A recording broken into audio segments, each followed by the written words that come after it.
Hello, Culture Matters podcast. Boy, am I excited to introduce you to our guest.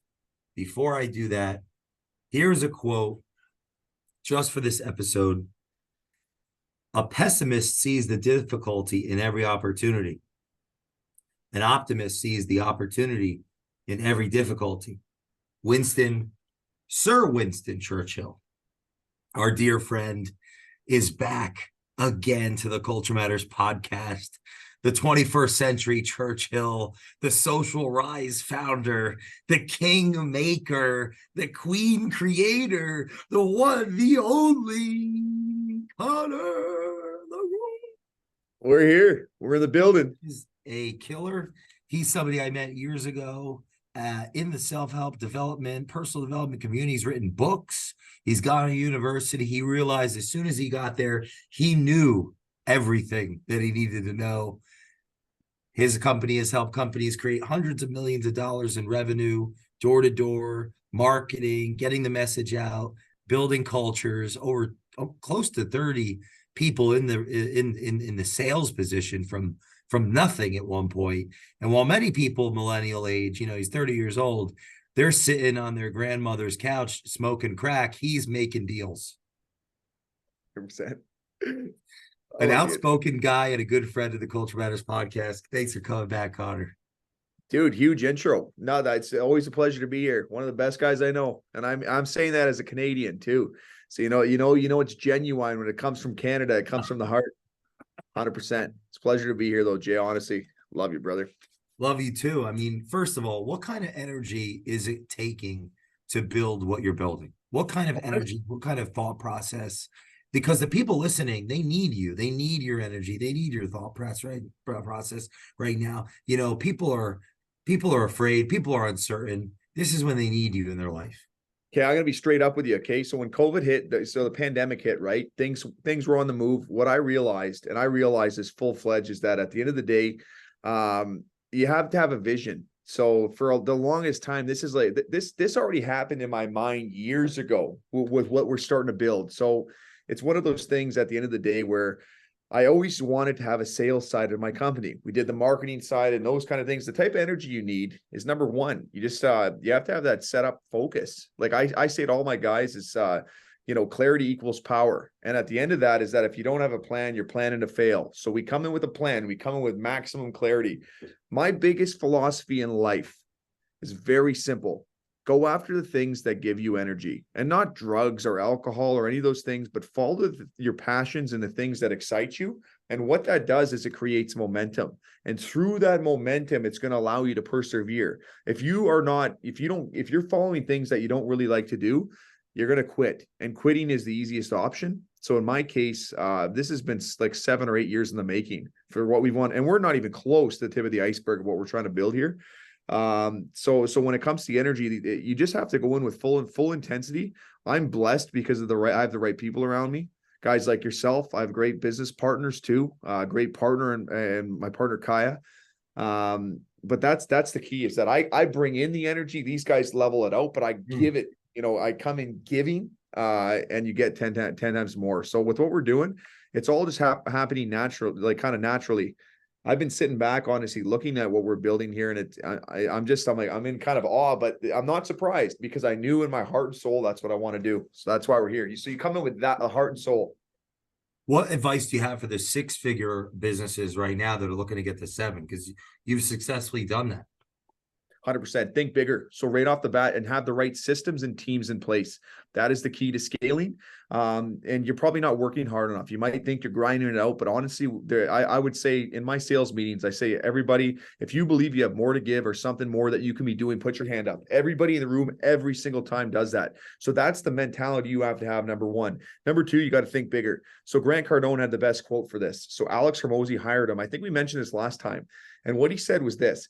He said, okay, what are you making a year? So he's doing $80 million a year in sales. He's like, well, how can you do that in a month? That's the level of thinking you need to operate on. I really like that. I found it was profound. So when it comes to those 6-figure earners, I would have did it a lot faster if I had the right team in mind. And the problem is that we get scared because you have to have people on payroll. You have to scale. But at the end of the day, you're probably sitting there right now as a 6-figure earner right in that range to go into 7, but you just have to take that step, go a little bit bigger, stretch it a little bit, and it's going to expand your mind to what's possible. For myself, it was that telecom contract. That's what leveled it up. I could have did it just with marketing, but I got that contract, and that was the next big move. And then I had to level up myself. Now we're in the next position. We're going to go into the next range. What's your advice to someone that's sitting before that next big contract, that paradigm shifting client or opportunity, of how to think, of how to navigate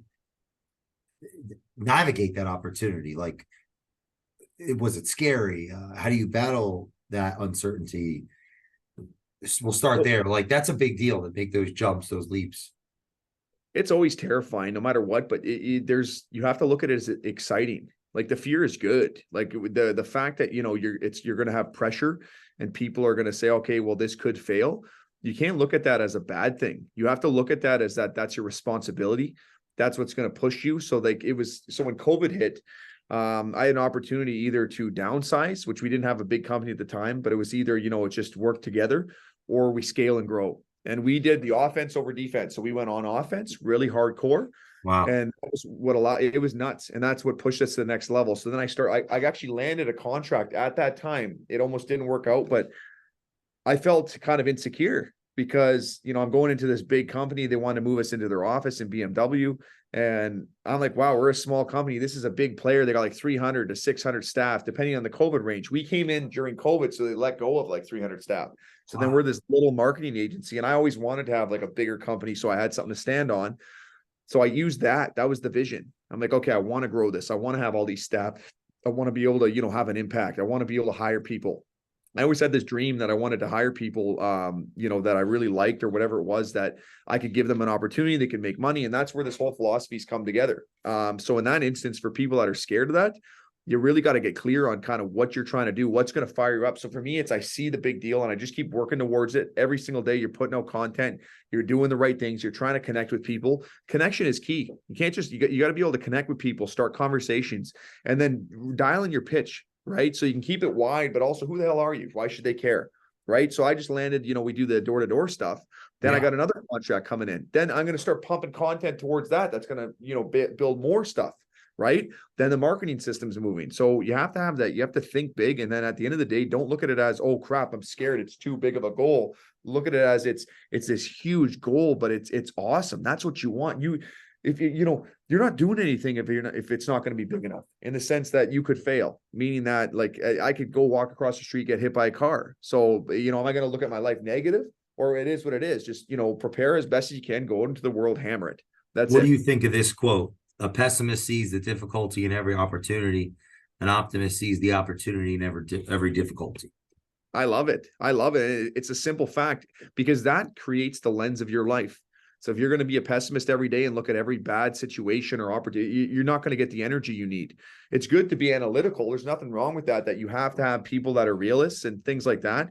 But I like the optimism. I like enthusiasm, because it carries. It's like the Tony Robbins mentality. Tony Robbins would go on stage. He'd say, okay, say yes. Say yes. You say it, you feel it, right? He's like, say no. No. And you can feel the difference in the balance when somebody says yes, you're excited. Yes. No.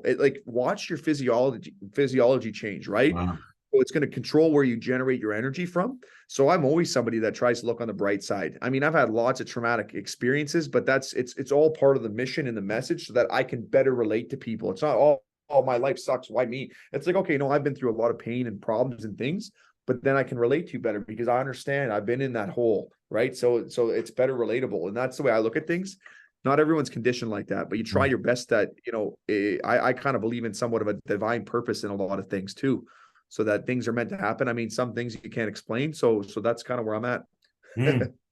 Where do you think of the dichotomy of yes and no? Like, saying, this just came into my mind. I want your thoughts on this as a sales trainer, as an expert in business development. If I'm saying yes to potential customers, in the sense that I'm proactive, I'm prospecting regularly, is there a connection between my ability to say no when it matters with my people? Let's say if I'm not doing what I need to do on the sales front, so I'm not proactive. I'm either only saying no or only saying yes. And I'm just trying to think there's a connection there somewhere. Like, Right. like as an opera, as the CEO of my business. So, I have to say yes in a sense when I'm proacting, when I'm trying to create new opportunities. There's a yes in that. I'm curious if you have thoughts around that. Right. So there's a couple things. So there's a balance in it. There's always a balance in it that it comes down to boundaries too. Like, I mean, at some point in your business, like you're going to try your best to help as many people as you can. But there's some deals that you just won't be able to do, even for the money, where it's like, oh, it could be a smaller deal because you're not going to be able to give the service level you should. So then it will hurt your brand in the long term. So you have to, honestly, it comes down to transparency with what you just said there. It's transparency with somebody that, hey, I won't be able to do the best of my ability based on what I've been given. So I try, and I'm having a hard time with it too, that you want to help as many people as possible, but sometimes you have to set up the right boundary with people so that they know you can deliver at Do the you end of the think day. part of what we have to learn as leaders is when to say yes and when to say, as the person, yeah, ultimately, right, the founder of the organization, when to say yes and when to say no, and it's not always easy to do that, figure that out. It's crucial, and it's the hardest part because you want to try to say yes to everybody, but as a leader, that's the thing. You have to separate yourself from the leadership and follower position. But there's a weird humility in it too, because you're like, well, no, I want to be in the trench with everybody else. But there's at some point, when you make that decision, you're the final call. It's like, okay, this is going to piss a lot of people off, or I have to let this person go, or it's not in, because it's what's best for the company. And that comes down to that vision. That's good. You got to have that clear. If you don't, then it's going to be all over the place. People won't relate to it. And something I'm really trying to drive in that I've never done really well. But that's where we're at now, is the vision side of it, where like really hashing that in. So people that come into the culture and the environment, they understand. It's like, this is the protocol. This is the standard. This is our mission. This is where we're going. And then they could feel it. So I use the example of Cardone. Some people like him, some don't. Again, I don't know the guy personally, but I liked some of the things he did.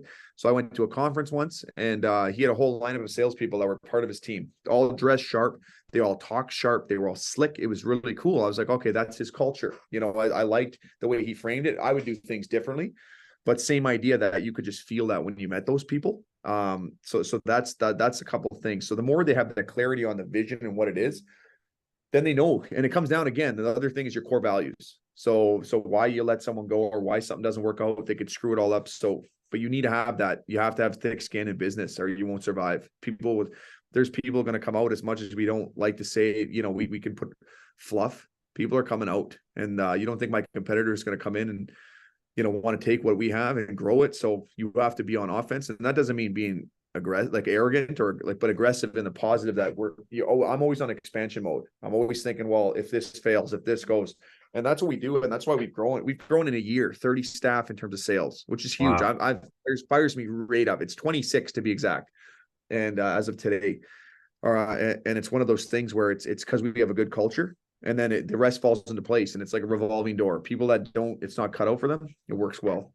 What are some elements to why you feel strongly about your culture? I feel like, why I feel good about it. Yeah. I would say that's a good question.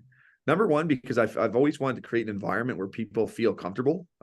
So you can see it when I pick out people based on their energy. So a lot of them, like, I don't care, let's say they don't have the best talent, I'll pick them out on their energy, train the rest. So I feel really strong about the culture, because I feel like everyone's on the same page for one reason: growth.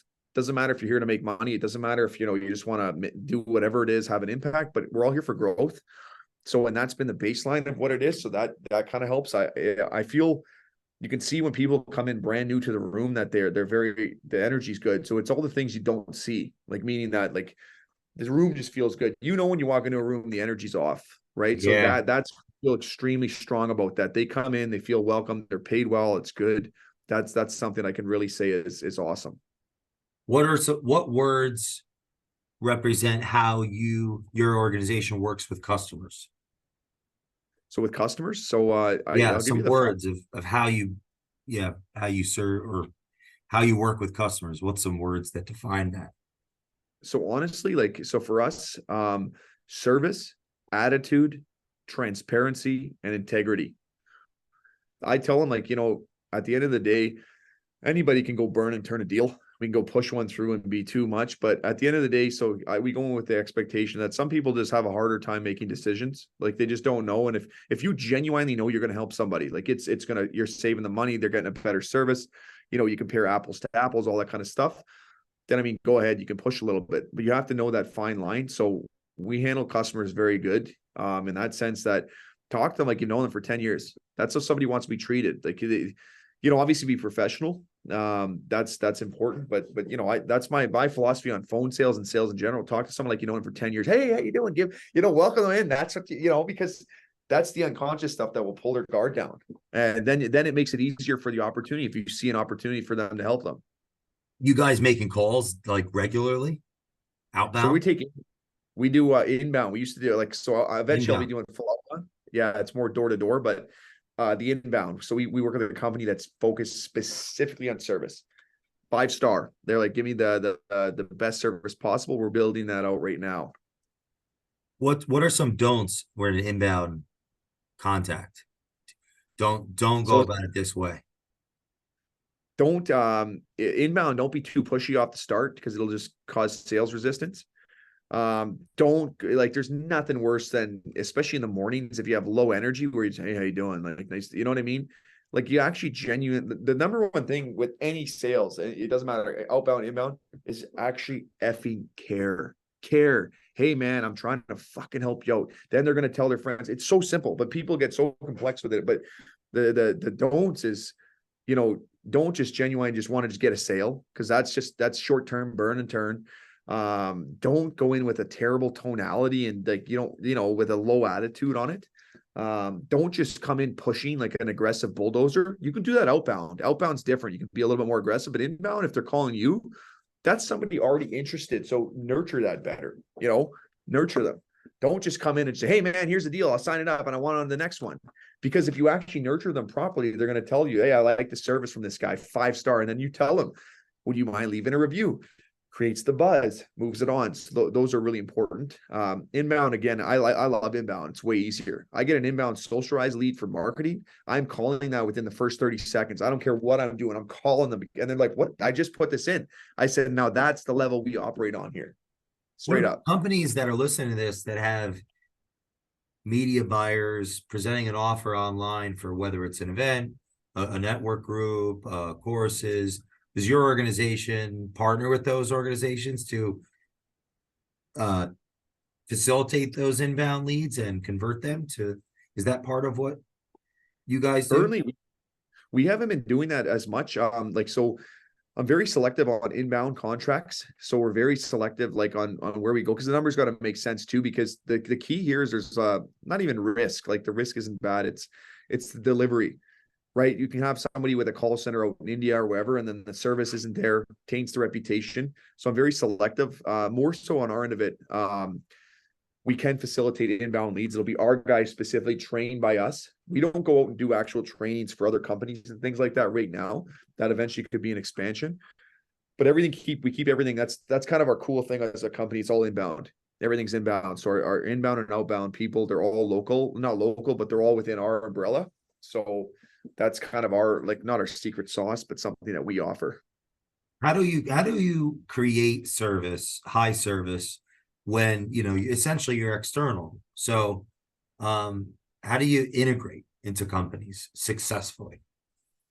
Number one, I need to know their key players first before you even get into this deal that we did. You got to know their key players, their values. So one of the worst things is, let's say you go into a company, they don't got a strong mission and things like that, then they're confused. They need to work on that kind of stuff too. So I need to know the key players. Obviously get the expectation. That's one of my first questions. What's your expectation? What is it with our company specifically? So if you were to look in the next 30 days and say, this was a freaking home run, what do we have to do? So that I want to know, what are the 5 things we have to do? Okay, I need service, this, and this.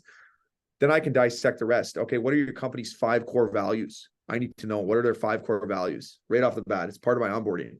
Wow. And then I want to talk with some of the people in there. So go in the environment. So something you probably do as well, where, I'll onboard them. I'll get to know the key players in the management, then go walk around a little bit, get a feel for how they are. right? And you could see certain things. Like you come in, I make the joke with SocialRise, we're a great company too, but on the sales front, we're like the Cobra Kai. Not literally, it's like we're coming in, these guys they like to go out and they want to be the best. That's what it is. I make that joke. Not a negative connotation, but they're aggressive, they're excited, they're hungry to make some change.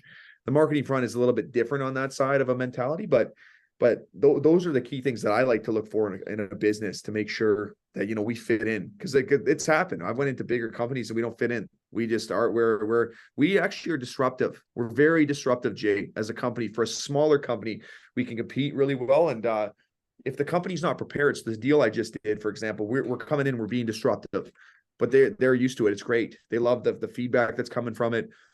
Whereas other businesses, it depends. And that comes down to, number one, your favorite word, culture. That comes down to the culture and the expectation. Really? And yeah. Why does it come to that, you think? It's the most important thing, because so why it comes to the culture, because if the culture is no good, you could feel it. Then people will just take it as a job and not like a place to grow and do these things. Like anyone can go get a job, but you want to be part of something, you know, you want to actually be part of something. So when that's a good question to actually think about. So when it comes to that, it just shows the values, I think. Like it puts them on the table. Okay, these are ours, this is theirs. So I use the car industry as an example. I like this one, whether some people like this guy or not. Andy Elliott, this really aggressive motivational speaker. Okay, so Elliott has some really good stuff, and he has some stuff that I've seen online that I'm not sure if it's legit, but anyways, I like his motivation.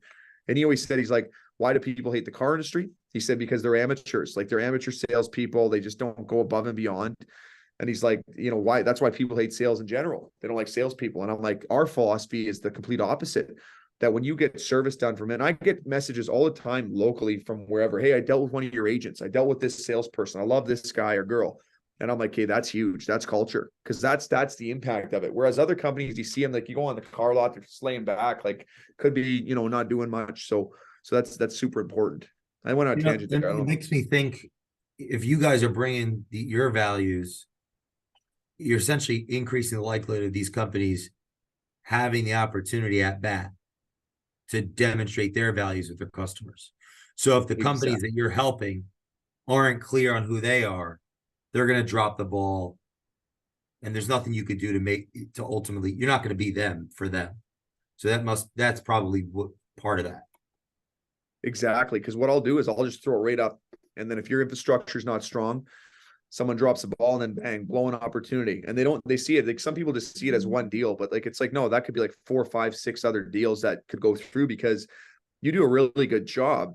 They're going to tell other people about it naturally. They're inclined. People want to be able to go above and beyond and say, hey, I got great service, because they can't, it's rare nowadays to get really good service. So you look for those little variables and things that, you know, so what would happen, I'll give you an example, because I run 2 different sides. They run parallel, but marketing, for example, I'll generate a ton of leads for a company just from a digital marketing standpoint, through video, through whatever.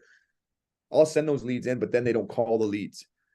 They take a couple days, they send them an email. It's just garbage, right? And then I get blamed. They're like, well, these leads are no good. And I said, then I'm like, no problem. Okay, with all due respect, but when did you call them? Oh, I didn't call them for, 2 days. Did you follow up? No. I'm like, well, the fortune's in the follow-up. You haven't even followed up. I said, who's on them? The front desk lady. She's not a qualified sales professional.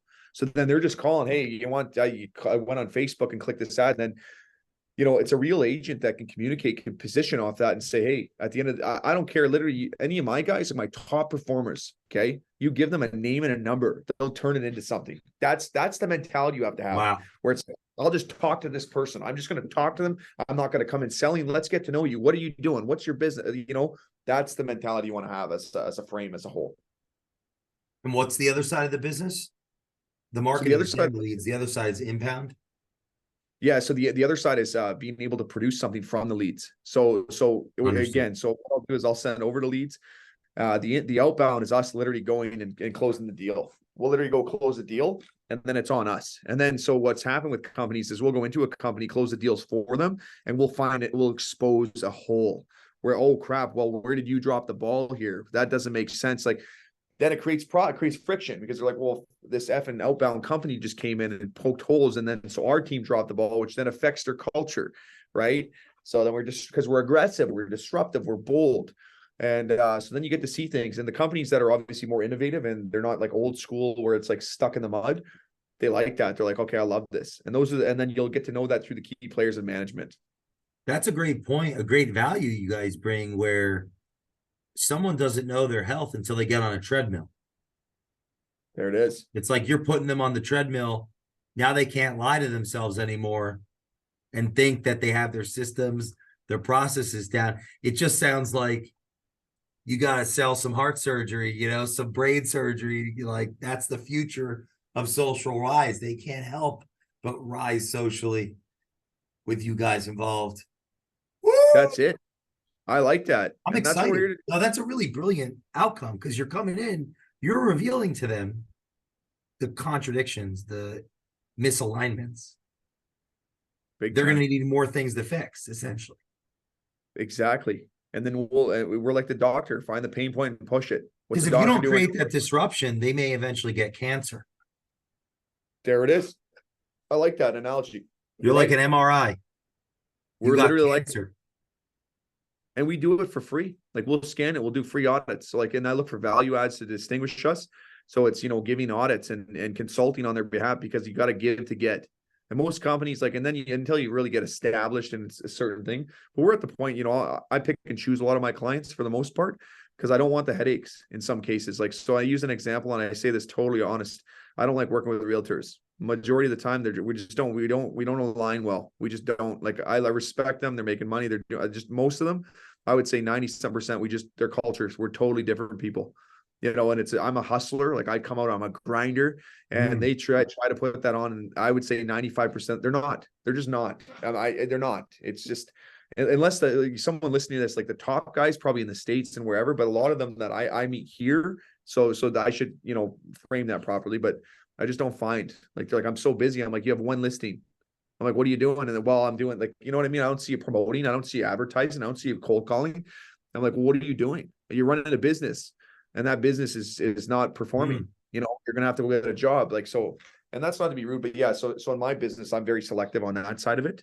Telecom seems to be like one of the greatest. Telecom and industrial and construction and health, like those kind of ones. Like I work with a lot of doctors. I love it. They're straight shooters. They're busy do the stuff for me. They'll make some feedback. That's how I want to do business. I'm just like straightforward. I'm honest. I'm genuine when I do it.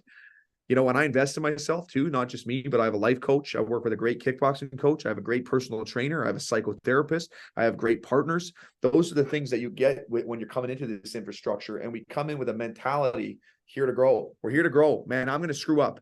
And, I hope someone tells me if I ever do, but we're going to do it to a best of our ability, honest, set the expectation. That's number one. What is the expectation? Where are we going here? What do I have to do in the next 30 days to make sure that this is a home run? You love it. You're flying.